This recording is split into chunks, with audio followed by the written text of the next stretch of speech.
第三集講呢個自信就係咩啊？好多時啊會拖垮你嘅氣場，拖低你嘅氣場，減弱你，扣你分嘅，其實唔係現實，係你大腦幻想出嚟嘅假失敗。你個腦海啊預演不斷嘅預演咗100次以上，係嘛？覺得自己冇用，覺得自己冇出息，係嘛？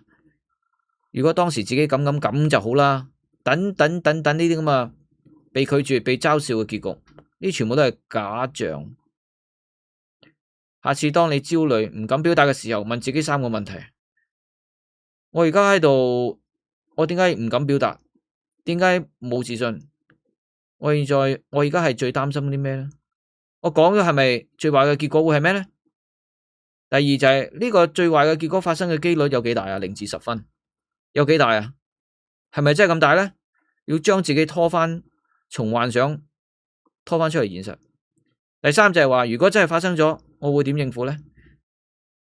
每天就係要記錄一件我做咗，但其實發現根本冇想象中咁差嘅事。嗱，呢啲要記錄低佢，要多累積呢啲咁嘅 winning 嘅經驗，贏嘅經驗。你內在嘅嗰位受傷嘅小孩，先至能夠長大，先至敢表達。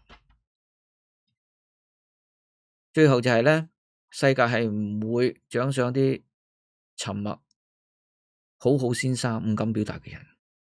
你覺得你自己好好先生，去將就人，去遷就人，去 be nice、be kind 等等，其實就係讓自己個陽氣越虛，陰氣越強。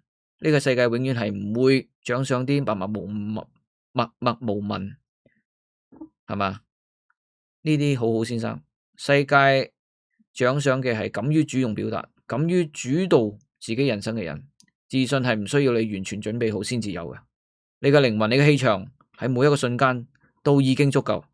從今日開始，眼神堅定啲，說話有底氣，攞翻你自己人生嘅主導權。如果你覺得今日呢一集幫到你嘅，讚好、訂閱同埋分享俾你身邊需要建立呢啲強勁嘅氣場嘅朋友。我哋下集再見。